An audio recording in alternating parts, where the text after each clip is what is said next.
Okay, so hopefully you guys had no problem doing your knit stitches, and we still are, if you're interested, this isn't necessarily a mandatory thing, but hopefully you practiced with your stitch markers and you're getting a little bit more comfortable with that. So the next thing that we're going to do is introduce a new stitch. This is the purl stitch. So essentially the purl stitch is sort of the reverse side of a knit stitch, and this will make more sense once we get a visual on this and you can see what's happening. So right now we've got kind of this dramatic waviness that's happening in between each of our rows here. Let me pull aside our sample scarf. Well, once we start to incorporate both the knit and the purl stitch, we start to move from this kind of chunky wavy effect to the more organized V-shape knit stitch that we think of as a classic knit stitch. Now, if I flip this over and show you the reverse side, this is what the purl stitch looks like. See how it looks like a smiley frowny face? There's kind of these U shapes that are happening. So we think of we see these V stitches here, and the purl stitch is going to be a kind of loop, a U-shaped smiley frowny face. So this makes it a little bit easier to count our rows when we work in this way, and it just gives us generally a smoother, flatter surface. And when we incorporate these two stitches, we can start to design within our stitch work. So I'll show you how we count our rows when we're working on a knit purl surface. All right, so I identify the V pattern to count my stitches here, and I basically count from the bottom of the V. So 1, 2, 3, 4, 5, 6, 7. So now I can start to more easily count my rows. I also want to show you guys if we look forward a little bit. So this is very simple pattern here, but we get a little bit of ridging that kind of visually breaks up. The next thing we're going to cover is the rib stitch, which is, if you think of the elasticity that, here I wore a sweater today, that the end of your sleeve has. So the ribbed stitch gives us that stretchy elasticity that you see on the bottom of a hat, the bottom of a sleeve, or the sweater hem. So we're going to cover that. And then we're going to get into the seed stitch, which gives us kind of a chunky seed-like look. So as you can see, we're going to start to use just these two simple stitches, and we're going to be able to design and create texture with just two separate stitches. All right. So when we were knitting, we were working with our yarn from the back side, and I'll do a couple knit stitches to kind of demonstrate what I mean by that. Notice how currently my yarn is resting towards the front side of my work. When I went to knit, I grabbed a hold of that yarn and I moved it to the back in order to put my needle in towards the back, wrap it around, and pull it through. So as we were knitting, we were always working with our yarn on the back side of our work. So there we were knitting with our yarn in the back side.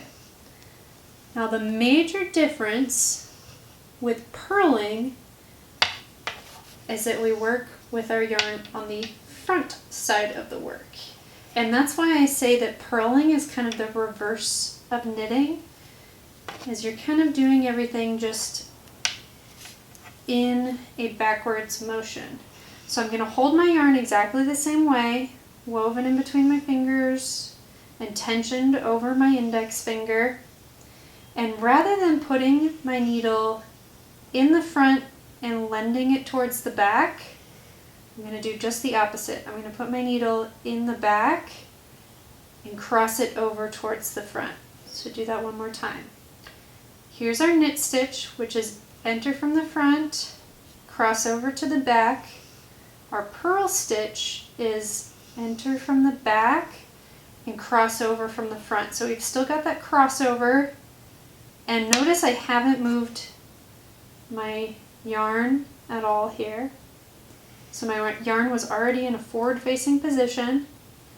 So needle enters from the back to the front, and just like we did with knitting, I'm going to wrap that yarn around and pull it through. Seems like a very simple distinction, very little that is, we're doing differently, but it creates a very different visual element. So I'll show you guys. So pass the needle from the back to the front. My yarn is in a forward facing position. We're going to wrap around, pull it through. Do that again. Needle from the back, cross over to the front, wrap around with my yarn in a forward facing position, and pull it through. From the back to the front, wrap my yarn around, pull it through. Back to the front, wrap it around, pull it through. And just like we were with knitting, we're just going to move our stitch marker over. If when you're learning new techniques, if the stitch marker is just become too cumbersome and it gets in your way, feel free to just set it aside until you've got that technique down and you feel like you're comfortable bringing that element back into your work. But if it's not bothering you at all, it is, a good way to keep track of our stitches and make sure that our work stays the same size. So here we are. I'm going to go ahead and flip to the forward facing view and give you guys that view as well. Alright, welcome to our forward facing view here. So, got my 2 needles with my yarn in the front here. We're going to pass the needle, and remember, so this is the forward position, the yarn is pointing towards you. If I wrapped my yarn around to the back, that would be the back position, where the yarn is facing away from you. So right now our yarn is in the forward facing position. I've got it wrapped in between my fingers and tensioned over my pointer finger there. So we're going to slide the needle from the back, cross over to the front. So my non-dominant hand needle is in the back, my dominant hand needle is in the front. Wrap the yarn around in between the two, and pull it through to purl. Back to front, wrap it around, pull it through to purl. Back to front, wrap it around, pull it through to purl. Slide that stitch marker. It's a good time to check to make sure all your stitches are even in there. Back to front, wrap it around, pull it through. Alright, pretty easy, right? You guys got this? If you got the knit stitch, you should be able to transition to the purl stitch here. And if you're having trouble, it's okay, don't worry, we're going to work through it in class together. Watch the video a couple times, pause and take a moment if you need to.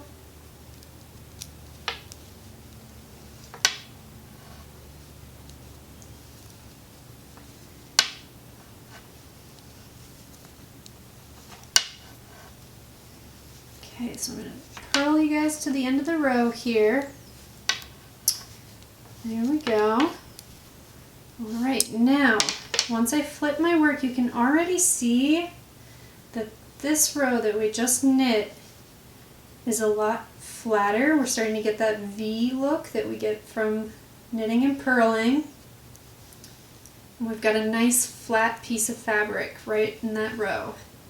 So, now that I've flipped my work, I'm actually going to knit the next row. So we're going to alternate every other row between knit and purl. So let me go ahead and knit. And you can see that my yarn is in the back position. So knitting, yarn is in the back position. Purling, yarn is in a forward facing position. So let's go ahead and knit this row just like we did down here on all these rows, exactly the same thing. So for knitting, the needle goes from the front to the back with the yarn in the back facing position.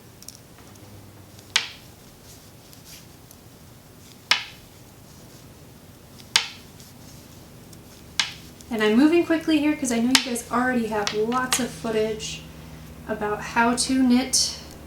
If you need to revisit any of those sections, go ahead and go back to those first few videos where we talked about knitting. But I want to move ahead and get you guys back on the purl stitch because that's the new information.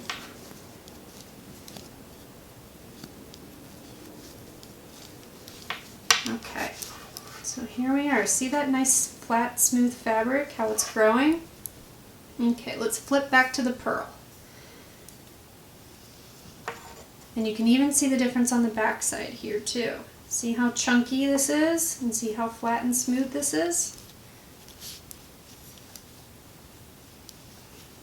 Okay, so yarn is in the forward facing position, needle moves from the back to the front, and we're going to purl all the way down the row.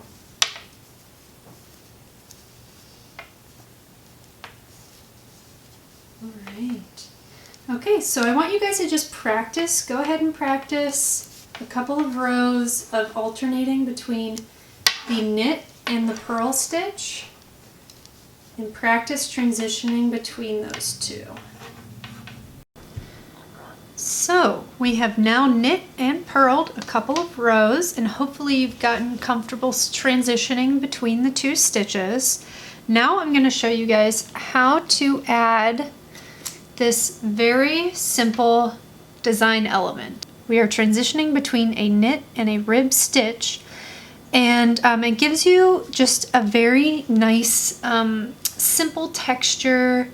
This I think would be really great with a yarn that has a variation in color or is kind of a muted yarn. That way you can really display the colors and the textures within the yarn and just add this little pop of texture throughout. So whenever we're talking about knit stitches, whenever we're talking about knitting with different stitches, the variation is really in the texture that you get from the different processes that you take, the different techniques that you use while you're knitting. So let's go ahead and do that. All right, so we've transitioned between knit and purl stitch. We now have this length of really nice smooth fabric, and we're about to flip to the purl side. So if you need to stitch one more row to get to this point, go ahead, pause the video and go ahead and stitch one more row. But we're on the purl side, so this is what you should be looking at. Now, according to what we just did, you would be purling this row because we're looking at the purl side of our work. Our yarn is forward facing. You would think, okay, now I'm going to purl this row. But in order to disrupt this smooth pattern we have here, we're actually going to knit this row, and that's how we get that little ridge along that one row. So my yarn is facing forward. All I have to do is transition it towards the back. So let me show you one more time. So our yarn is facing forward. All I have to do is slide it and transition it towards the back of my work here. So I'm going to grab it just like I normally do and just slide that back. And we're going to proceed as a knit stitch with the yarn in the back. So entering from the front, going to the back and wrapping around. And we're just going to go ahead and knit the rest of this row, and I'll show you guys the effect that that causes.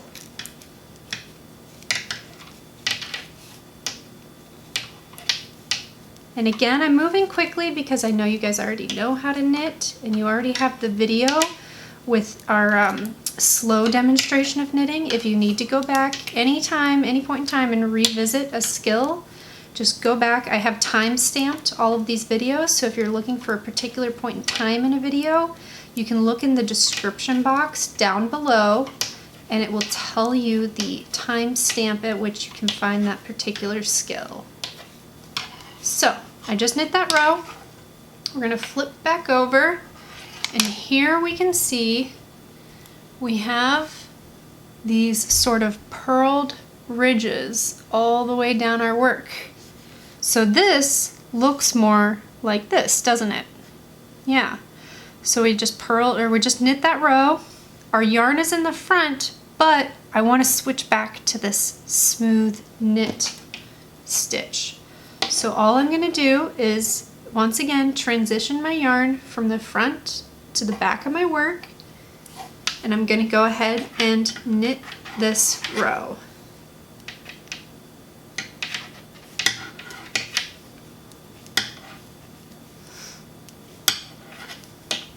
And in your notes, you'll see the pattern breakdown for these different stitches on how many rows you should be knitting and purling.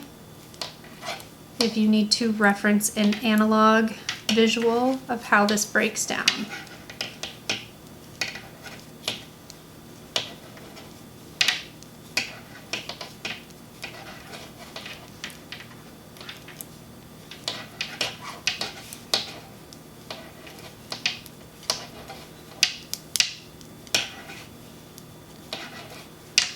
All right, so as you can see, now we are back to that smooth knit stitch.